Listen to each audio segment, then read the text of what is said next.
Estamos no ar com o nosso novo programa Cypher Café, para falar um pouco sobre toda a nova economia de criptomoedas, criptoativos, derivativos envolvendo criptomoedas, tecnologias, o famoso blockchain e o mais popular, Bitcoin.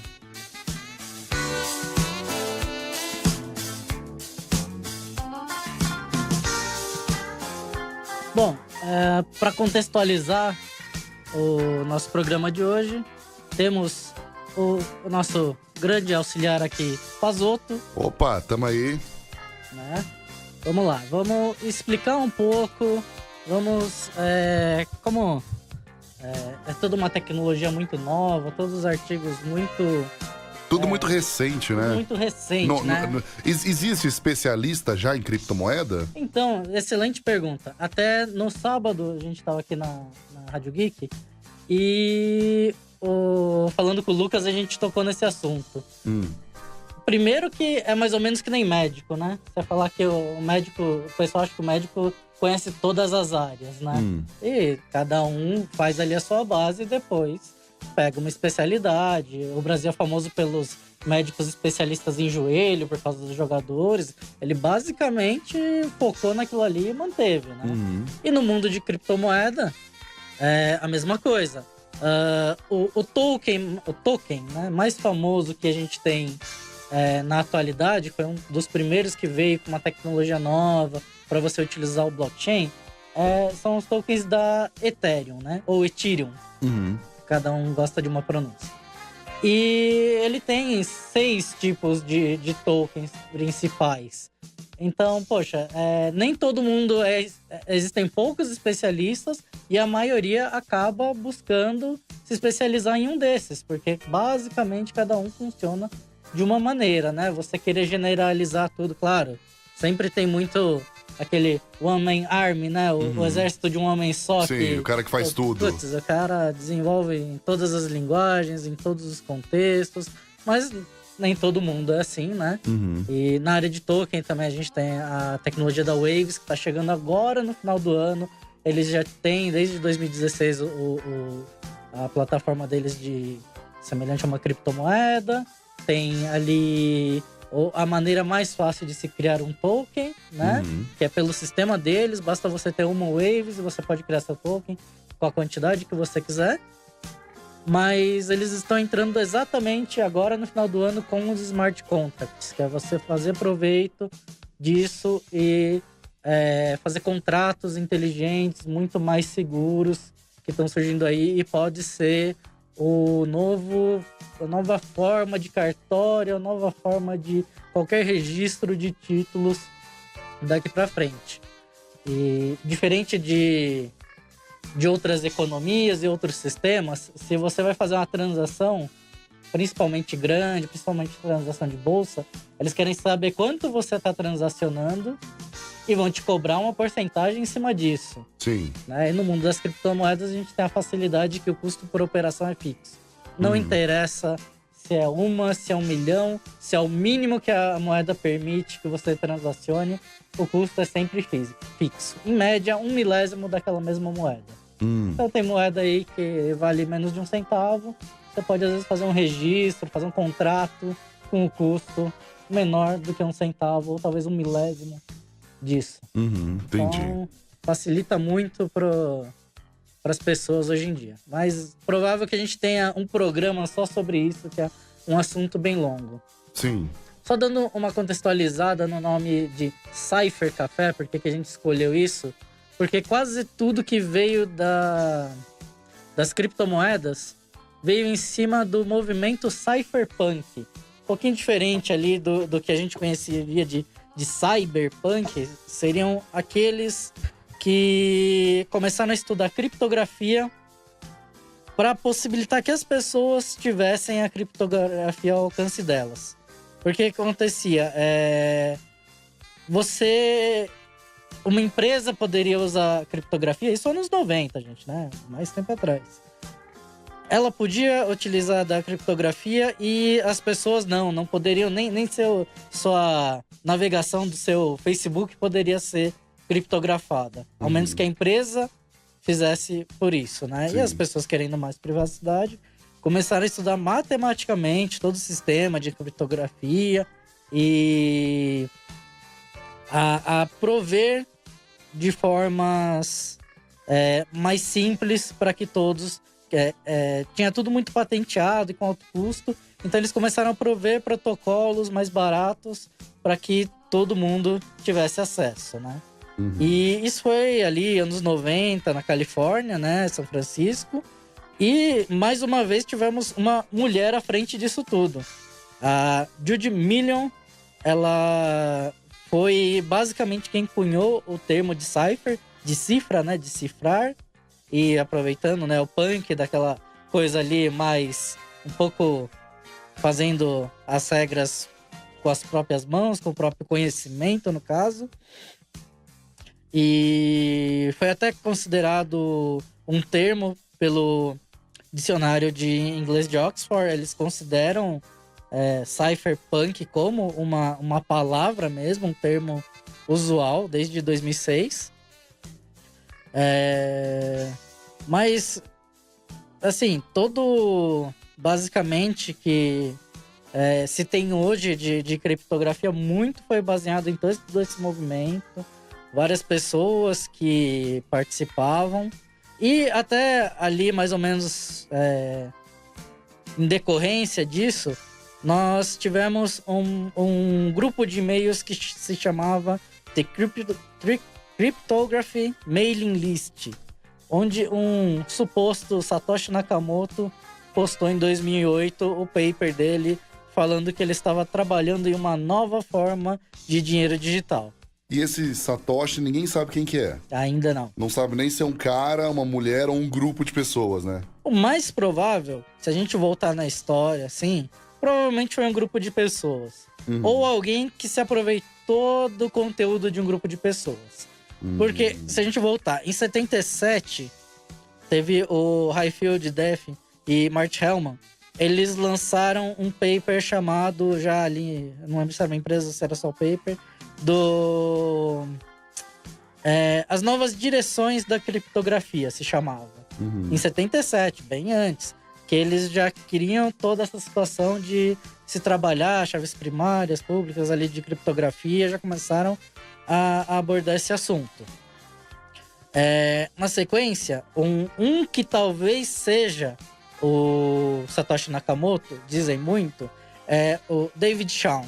Ele, em todos os cenários, ele atuou, ele participou, ele esteve presente com muitas ideias que hoje estão empregadas no Bitcoin, né? Em 81, ele já tinha um sistema para se trabalhar em rastreabilidade de endereço de e-mail por pseudônimo. Então, depois o Bitcoin veio com toda a tecnologia de ser público, porém o titular ser anônimo. Então, a gente aí já vai vendo o mito se construindo. Em 82, ele já queria fazer assinaturas não rastreáveis de pagamento. Um ano depois, ele já estava nesse caminho, também próximo do Bitcoin. Em 89, ele fez a DigiCash. Fundou essa empresa já para tentar fazer um dinheiro totalmente digital, sem necessitar de impressão e de outros intermediários. Sim. Que complicam, né? E fora a facilidade, quando é digital, a transação... É bem mais rápido, né? E corta intermediários, também, o que é uma beleza, né? Também, né? Mas...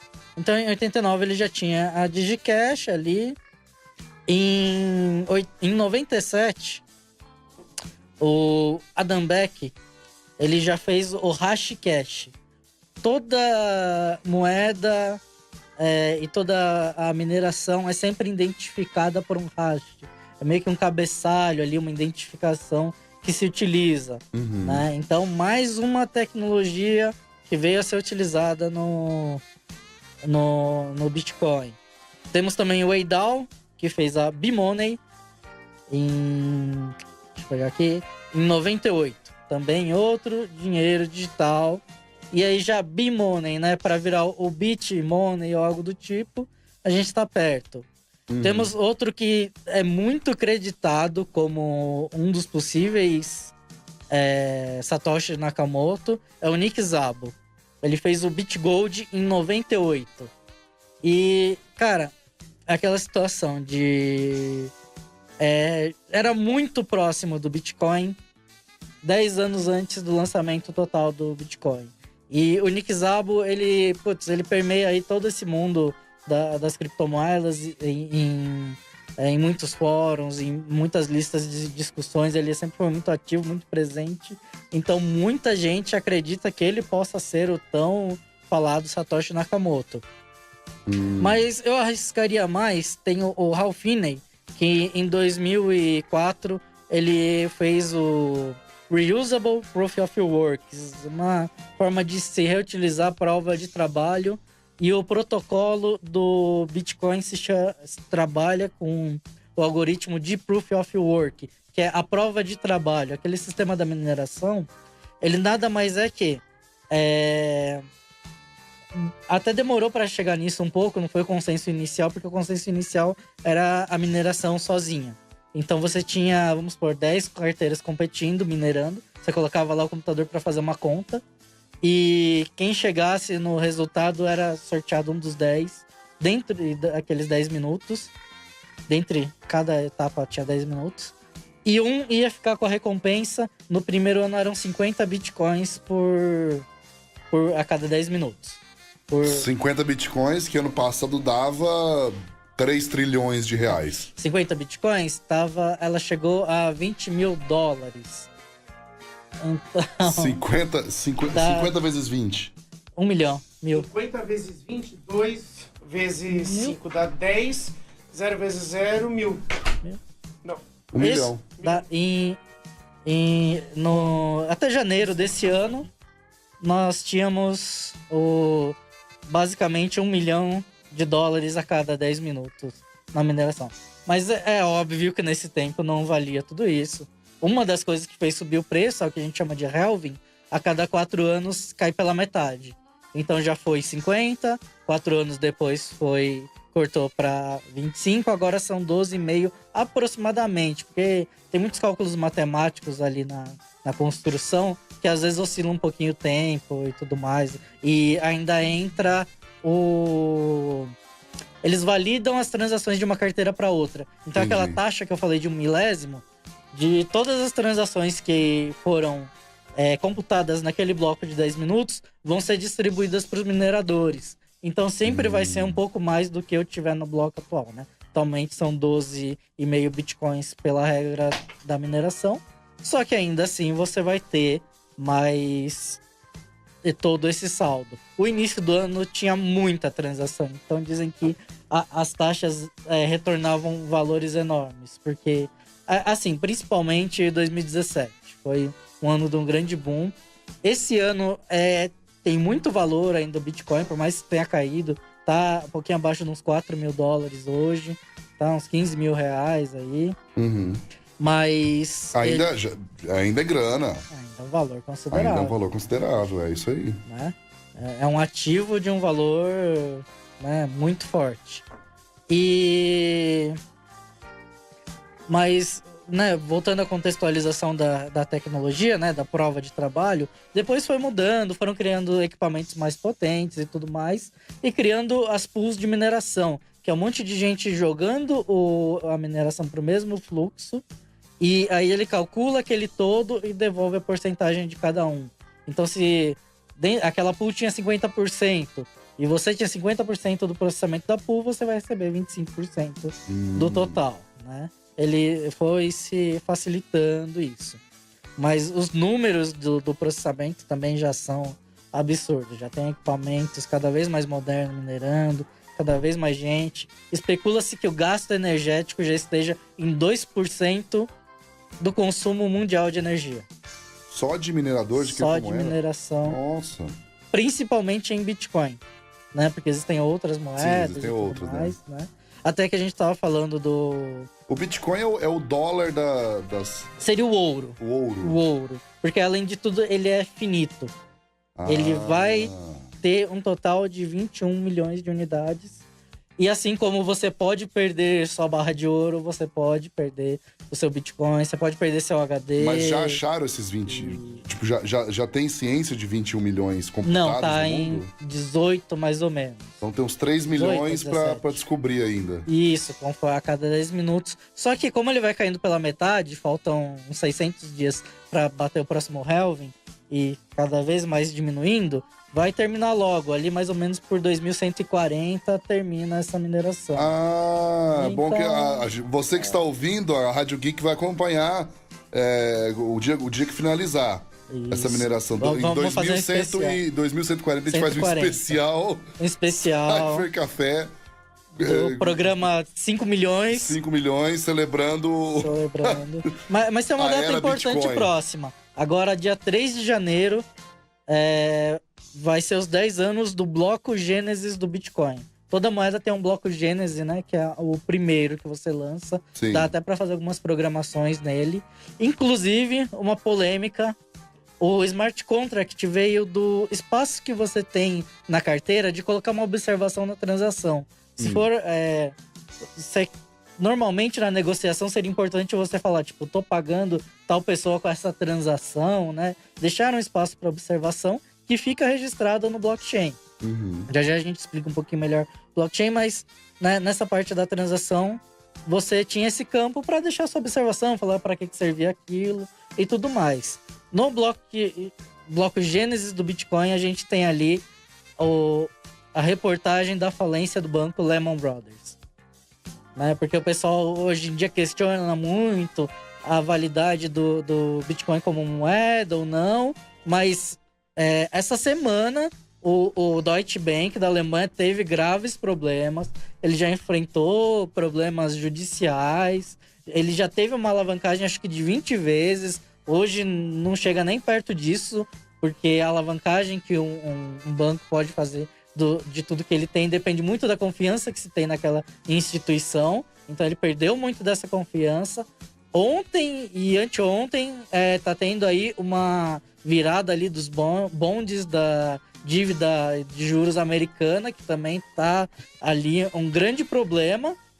E aquela questão, se quem tá investindo ali, se você tem seu valor alavancado 20 vezes, você não tem aquele valor, você tem uma vez apenas aquele valor.